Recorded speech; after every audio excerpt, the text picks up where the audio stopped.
Summer 2025 is about to be crazy for your business. I'm so excited for you. You're finally going to hit your income number, this number that you've been chasing after for so long. We're going to get there with the information in this podcast. We're going to unlock something in you that you did not know needed to be unlocked. And you're probably thinking to yourself, I'm already doing all the things. I'm smart. I'm working hard. I know you are. You are one of my most cherished children. Yes, you are smart, but you didn't know that you had some income blockers, and we are going to unblock them by defining 4 important terms. These are everyday words that you hear in life and in business, but the problem is you have been defining them wrong. And the difference between you and the version of you, the high performance version of you that has achieved your income level, is this one simple thing: redefining these 4 terms. The first term is decision. The next one is emotion. The next one is discipline. And the last one is state of mind. Chances are you have them defined wrong, which is why you have these income blockers, these invisible income blockers that's keeping you from actually taking your business to the next level. And so, welcome to episode 183 of Nicole Purvy Classified, where we train and don't chase.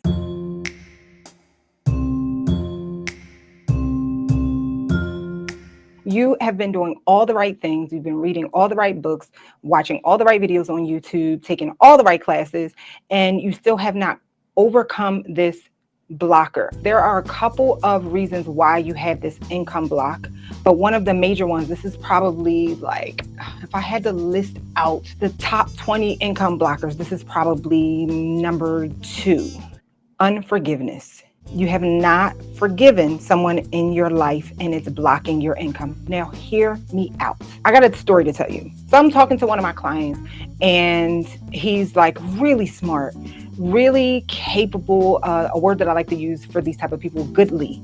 They're a goodly person. Like, he's attractive, he does everything well, and he just cannot get over this income block. And so as we're having our session, he starts talking to me about his mother, and his mother was just an awful mother. He ended up being raised by some other family members, but you know, those family members, they actually did a good job raising him, but he just can't forgive his mother. And so I started to talk to him, totally unrelated to the money, just about forgiveness. And he's like, listen, I'm trying, but isn't forgiveness supposed to come from the heart? And that's when I had the aha. I'm like, no, forgiveness doesn't come from the heart. Forgiveness is a decision. When it comes from the heart, this is reconciliation. And that's not what we're talking about right now. And so what does forgiveness, this man's forgiveness of his mother, have to do with his business? And so I immediately started thinking about the Lord's Prayer, where he says, forgive our sins as we forgive those who have sinned against us.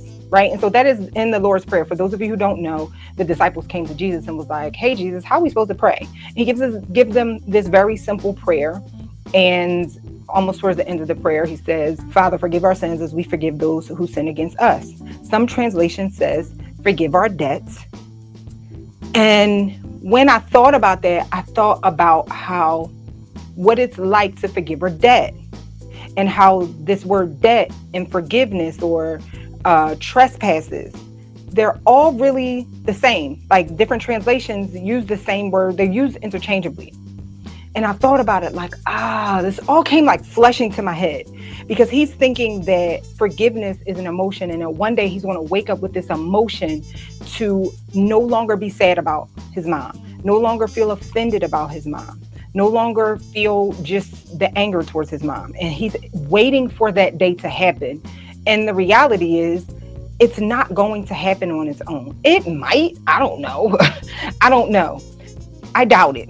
But the reality is, you are waiting on an emotion to forgive someone else, totally unrelated to business. I promise you, if you stick with me, you will see how it relates to money. You're waiting for this emotion, and the emotion is not going to come. It is a decision. So think about, let's say, for instance, you owe me money, and I'm like, hey, where's my money? Where's my money? And then one day I just say, you know what?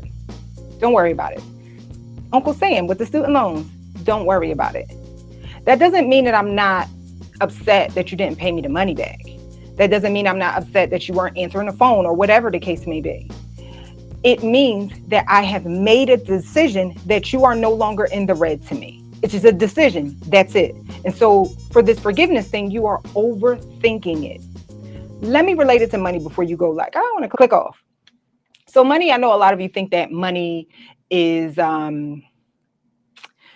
you think more of it than what it actually is. Money is God's way one of God's way. He does it in many ways. It's just one of his many ways of forgiving our debts, showing us that he is forgiving our debts. Money is spiritual.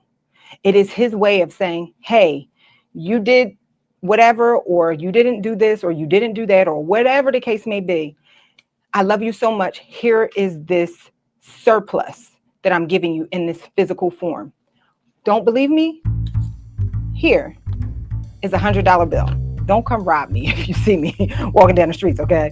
The most likely will be spent. On this $100 bill, it says, this note is legal tender for all debts, public and private. Money is for debts. Hopefully you're getting a connection here.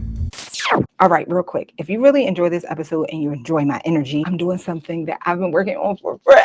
I'm so excited to be doing this. I'm all about curating rooms and making sure the right people are in the right rooms. I am starting a live in-person event here in Atlanta called The Gold Table. Okay, what is it? It's a high-performance business think tank. And so what I want you to do is go down below and apply. I'm going to send you the information. We're going to be doing it in Philly too, I think in a couple of weeks. So if you're in Philly, apply so you can get on the list. If you're in Atlanta, apply so you can get on the list. Hopefully, I'll be saying to you, welcome to the Gold Table.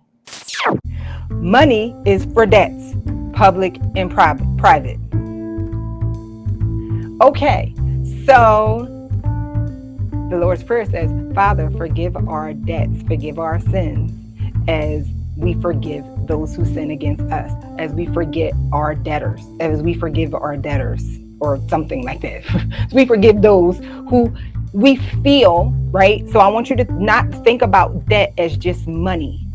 I want you to think about debt as an imbalance.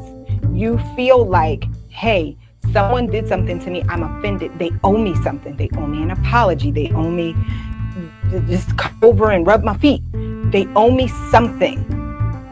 It is the same thing with money. Money covers debts. And so you are asking to be blessed, but you are holding this space in your mind because you are holding a debt out for someone else. Forgiveness. I'm not even talking about money. I'm literally talking about that person who hurt your feelings back in 2012. I'm talking about the person who stepped on your sneakers in 97 when people was getting killed over stepping on Jordans. I know I just showed my age there. Doesn't matter. Let's flash to the forward. You are still upset about these things. And so here is the thing, right? And I said this to you in the last episode. Your reality is a reflection of your mind. And so whatever the measure is that you establish within your world as inner truth, hey, you did something to me, you owe me, and I'm going to hold you out to it. This is the measure that you are telling God to establish in your universe.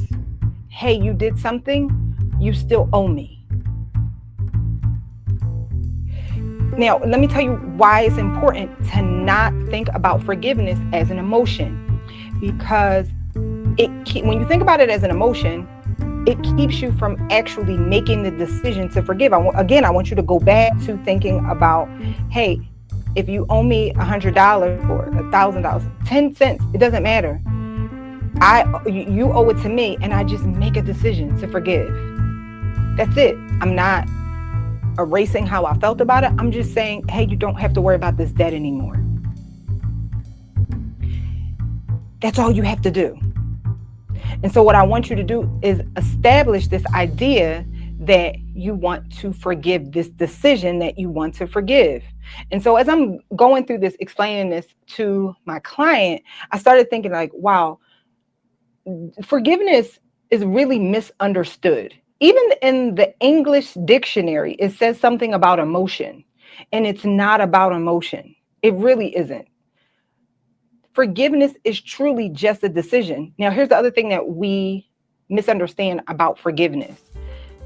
It is not a set it and forget it. It's not a one-time thing. This may be something that you have to constantly do over and over and over again. You have to make this decision more than once. And the best way I can relate this to is the fact that the scriptures say that God gives us new grace and mercy every day. So think about what mercy is undeserved forgiveness. That's what mercy is, undeserved forgiveness. He has to make the decision every day. It's not a set it and forget it type of thing. This may be something that you're struggling with because you think like, oh, I already forgave that person and I never thought about it. You may have to literally make the decision over and over again. Okay, so you may be thinking, I don't want to think about this person all the time. I don't want to think about that thing that I'm forgiving. I don't want to do that. That sounds like too much work. You're right. It is too much work.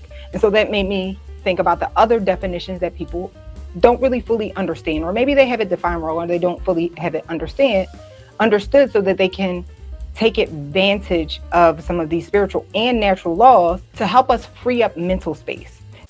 Real quick, don't forget to like and subscribe to this channel. And if you like this video, send it out to at least 3 of your friends. Remember, sharing content is a whole entire love language. So if you got issues with saying I love you, I don't. I tell people I love them all the time. But if you got issues with saying I love you, you don't have to. Just send them this and they know that you love and care. Okay?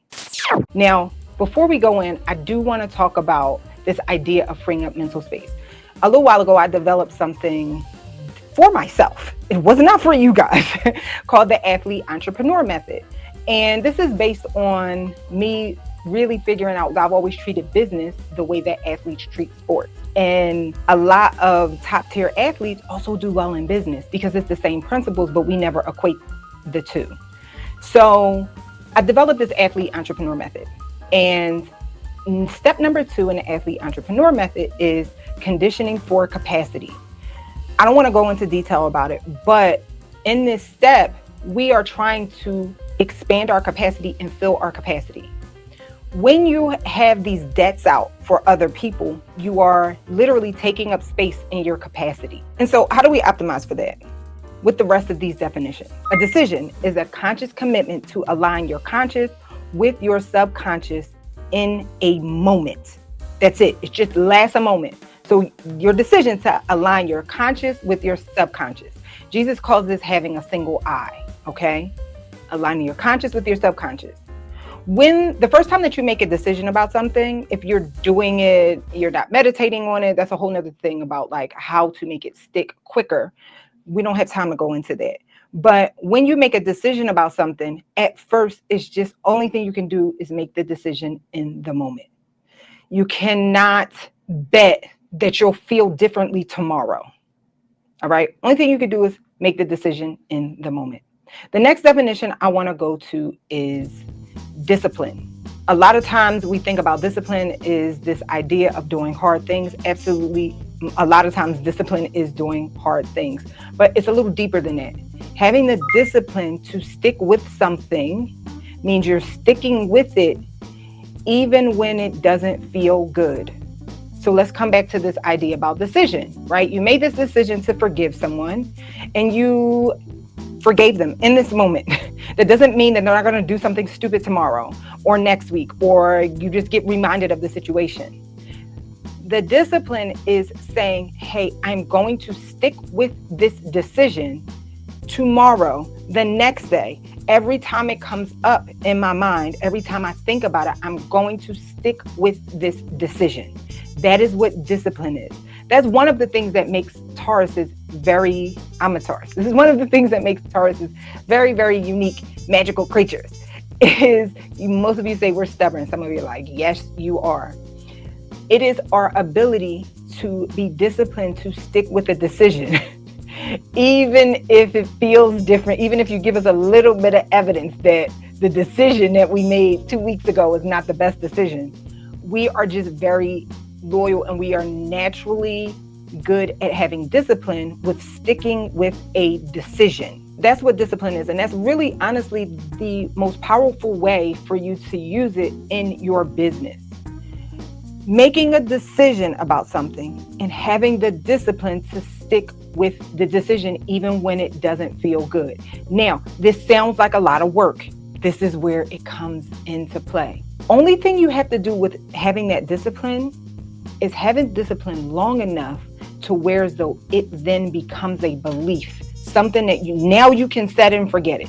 So the first 2 weeks, the first month, the first few days, you may have to remind yourself to have this decision even when it doesn't feel good. But then you have to stick with it to become a belief. Once this thing becomes a belief, it now incorporates into your state of mind. Okay? You have a belief no matter what, right? So if you're not forgiving this person, you have a belief that this person owes you. This belief that this person owes you is going into your state of mind. And one of the things that I teach in the God, Goals, and Money framework is really how this analogy about fields, planting, and seeds work. Your mind is the field. The field has to be nutrient dense. It has to have beliefs that serve you. You holding a belief, holding someone to a debt that likely you're never going to get, or if you do get, it's not going to make you feel better, and it's not serving you. This is not allowing your field to be nutrient dense. It's allowing your field to be toxic. So I don't care how good the seed is, which is the information that you've been studying, the classes that you've been taking, all that stuff that you've been doing that's not leading up to you hitting your income level. You are planting good seed in a toxic field. I know. This is why you're not hitting it, because you have a belief that, hey, someone did something to me, they owe me, and they need to make good on this debt. But meanwhile, I am praying to the Father, Father, give me more money, which represents a forgiveness of my debts on a spiritual side. Give me more money, but I have this conflicting belief. All right, real quick. You ask and I answer. I'm going to open up my calendar for 5 spots where I'm going to do 90-minute business audits. We're going to talk about your business, flush out everything in your business, and then I'm going to in turn give you a 3-page implementation report that walks you step by step on what to do to get more clarity in your business and thus double your income. So go down the link below so that you can snag one of these spots. I only have 5 spots. Y'all don't forget, I'm also raising $15 million for my private equity fund. So I don't have a whole bunch of time. So go down below, snag one of these spots. I can't wait to see you there and learn all about your business. I don't know if y'all know this, but I love this work. I feel like a full-on detective with doing this work, but a detective that works really quickly, because I get to the problem, to the solution before you finish your sentence. I already know what your problem is. Go ahead and snag one of these spots. If for any reason you don't like it, you get your money back. I ain't trying to keep your money if you don't feel like I gave you anything. So I promise you, we'll give you some actionable items. So go down below, snag up one of these spots before they're all gone. All right. Last episode, we talked about conflicting beliefs. I showed you these 2 conflicting beliefs that you have. Conflicting beliefs will always cancel themselves out. You will never get your desired result if you have 2 conflicting beliefs in your field. They will always cancel themselves out. So which one serves you? Hey, this person owes me an apology, some money, whatever. Or I need to let this go because I need to have a field of forgiveness because I need to believe that forgiveness is possible, that we are not beholden to the mistakes that we made or the sins that we do or the decisions that we make, and that forgiveness can happen because I know my Father has forgiven me. I know that my Father has forgiven me. Which one serves you? Okay, I'll let you guess. And I know it's hard. That's the beautiful thing. It's hard to forgive someone, but it's just a decision. It's not an emotion. I'm not asking you to get rid of the emotion right now. What is an emotion? Let's talk about that definition as well. What is an emotion? An emotion is just a physical reaction to a thought. And that physical reaction can happen in your body or it can happen in your mind. For most of us, it happens in our mind. So we have a thought, and then our brain produces a concoction of chemicals that then sends pain to another area of our brain, which could be in the form of sadness, fear, shame, guilt. And then we feel that in our brain. And so you are waiting for this trigger of this thought to whatever that chemical reaction is to unsever the tie, right? These two things are linked. This thought, this thing that this person did to you, and this chemical reaction. It is much harder to unlink that without making a decision than it is to think that it's going to naturally unlink. Now, some of y'all might be like me. For 90% of things that people do to me, I just really don't. I may be offended for 2 seconds and I will forget. I promise you. I promise you I will forget. I just don't hold grudges. That's just not my attachment style. But I have found in my life occasionally that sometimes it does sneak in. I'll give you a really funny story example. There is a maybe he might hear this one day. My little brother's friend, okay? They've been friends. He got a group of friends. They've been friends since they were like 6 years old. So when they were about 10, one time they all came over to the house and they had this big sleepover. And one of them, he trashed the basement, okay? And he's like twice their size. He's a ginormous kid. Fast forward 2 years later, they're all 30 now, almost 30. And that one kid, he's like a really successful basketball player overseas, like really successful. And so every time my dad would bring him up, because my dad looks at him like a nephew, because they've been friends since they were like 6. So every time my dad would bring him up, yeah, he's doing this overseas, doing that. I just couldn't figure out why. I'm just like, forget him. And then I thought about, like, I'm still holding this grudge from what he did when he was 10. He's 30 now. I need to let it go. So sometimes these things seep in. This is why it's important to be able to make a decision to forgive a debt. All right. The last definition that we need to talk about is state of mind. So remember, I talked about your beliefs, right? And so your belief is just a function of a decision that you have made over and over and over again. Right? And so you form a belief. Your state of mind is literally this field of all the different sets of beliefs that you have. This creates your vibrational signature as a person. We all have different sets of beliefs and they all create a different vibrational signature. That vibrational signature is what you put out that then allows different things to get attracted to you in your life. God makes this system work, okay? Also, the other thing about God too is he can work miracles, right? So like we understand, okay, we put this vibration out and then these things get attracted to us. God could come and step in and be like, no, I don't want that. No, we want to do this, that, and the other. But our field, our set of beliefs, which is our state of mind, sets of beliefs, multiple beliefs, emits a frequency that will allow us to attract certain things in our lives. So just imagine if you have someone offended you, you're not forgiving them. This unforgiveness turns into a belief about how things are to be measured. This belief goes into your state of mind, and thus this is your personal vibrational signature that you're putting out. Do you think you're going to be able to attract your income level of money that you've been trying to get to? I know. It's all game on game on game. And so if this helped you to understand some things about the energy that you are emitting so that you can then unlock the gates to be able to attract the right level of income, what I want you to do is watch this next episode about how I automated my income. It gives you step-by-step instructions on automating your income. So watch this next episode, and remember, around here, we train, we do not chase. Have an amazing day.